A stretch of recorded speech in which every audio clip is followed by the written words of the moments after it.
I sent 2,000 emails. This is what happened. This is what I learned, and this is how I improved. You see, sales is not a numbers game anymore. It's a math game, and I'm going to explain that to you in this video. Gone are those days where you send multiple, when you send 2,000 emails, 3,000 emails, high volume email, and get away with it. You get a high response rate, get a high open rate. Those days are just simply gone, because there's a lot of amazing software companies out there that enable you to send high volume emails every day to anyone. Now everyone is getting these high volume emails in their inbox. They're getting a lot of emails in their inbox, and the email service providers are just looking to cut that. They're looking to drop everybody in spam, looking to flag your account, looking to flag your domain. So think about that. For context, the average CEO gets 100 emails every day. 100 emails every day. Think about it. Why would he open your email, and why would he respond to it? Because he's just getting a lot of these emails. How do we stand out? We're going to get into that. Now, if you have been sending emails, or before you blast that 1,000 emails, this is what, if you don't do it properly, you already know what's going to happen. Your domain is going to take a hit. Your sender reputation is going to take a hit, and you're going to get a very low open and response rate because you'll be landing in spam. Do it properly. Have your unsubscribe link to it. Have a sub-tracking domain, subdomain, and all of the rules that are given to us to follow. Follow the rules, and don't pay the price. Yes, follow the rules. But what I learned and how I improved is, first of all, sequencing your outreach. What is a sequence? A sequence is just a simple cadence of outreach and touch points to your prospects. Instead of just sending them cold emails, just only emails, add a lot of touch points to it.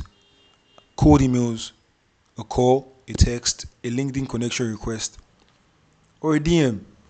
All of this will significantly improve your outreach. There was a research done by Apollo, and it records that people that have sequences, multiple touch points in their sequences, they get 40% better. They are 40% better than the rest that don't have multiple touch points in their sequence. Build a sequence. There are videos on this. Build a sequence. Add multiple touch points to your outreach, and you get a better performance on your campaign. Think of how much money you make when you get a better performance, better open rates from your campaigns. Now, what we need to do is to understand the people that we are reaching out to, your ideal customer profile, to specifically reach out to these people, to understand who you are reaching out to, what industry are they, how much revenue they are making, the population growth, the head count, the buying intention, the signals. Just targeting these guys specifically will significantly improve your campaign. There's buyer intent, the signal. When they start searching for your services, Apollo provides this. When they start searching for your services, marketing services, IT services, SEO, all of these things, Apollo does that. It just helps you target them better, and it just makes you seal the deal easily. Just think about that for a second. You can track when somebody is in need of your service. That's what we call signal. Now, buyer persona is how you sell to your ideal customer profile. It's how you sell to your ideal customer. Buyer personas is how you sell to them. So when you understand what they are trying to do, their pain points, a lot of information on them, you know how to reach out to that guy specifically.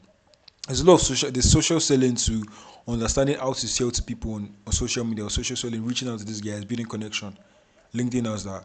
You can do that on LinkedIn, and there's a course on that on Apollo too.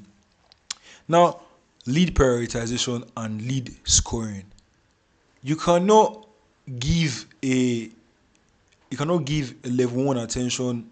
You cannot give the tier 1 attention to a tier 2, tier 3 lead, because it is not just efficient, and it's not worth your time. There are some leads that are not worth your time. So ranking this lead, there's a tier 1 lead, tier 2 lead, tier 3 lead, tier 4 lead, and tier 5 lead. Tier 1 leads are the people that are currently using your services. Tier 2 leads are people that are open to it. Tier 3 leads are people that might be open to your service.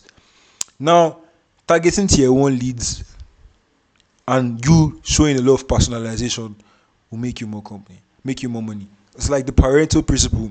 20% of the of the inputs will give you 80% of the outcome. 20% of your customer of your pipeline will give you 80% of your revenue. That's it. So you should know how to allocate the time and your resources to the tier one leads. That's something that I've learned. Know how to allocate your time and your resources. Score your leads, prioritize them, and know how to rank them and know how to approach them. Personalization is important. Before you reach out, understand the pain points, understand the goals, and get information on the prospect, whether personal or company. Check the website, check the blog post, understand something, and try to reach out to them. Don't be transactional. Everybody's transactional. You have to stand out. On LinkedIn, check about what they're up to. You understand? Don't be transactional. There are people too. So personalize your message and don't just blast that email and ruin your sender reputation. Also, the last one is fanatical prospecting.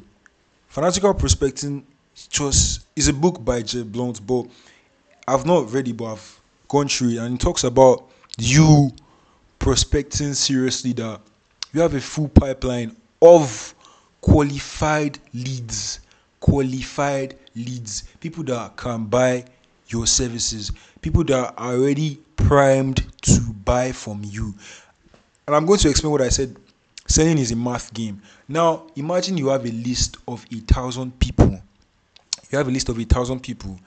You book an appointment with 60% of them, probably you, because of the quality of your list. I'll put an image of this. Because of the quality of your list, you book an appointment with 60% of them. You close 30% of them, 30 to 18% of them. These are not typical sales numbers. They are much lower than that. But depending on your lead list, understanding, building that list with prime, that pipeline is filled with qualified leads, people that are already prime, people that are already using your services. And that's just the game. You know, fanatical prospecting will help you. Prospecting fanatically will help you build a list of very qualified and very primed prospects that are willing to buy your services. So that is what I learned from sending emails and not getting response. I sent thousands of emails and got very few response. Don't be like me. Do it properly. Do it properly. And there's a lot of competition out there, so you have to stand out. You have to know how to allocate your resources. You have to make money in your company. I hope that you learn from this. Peace out.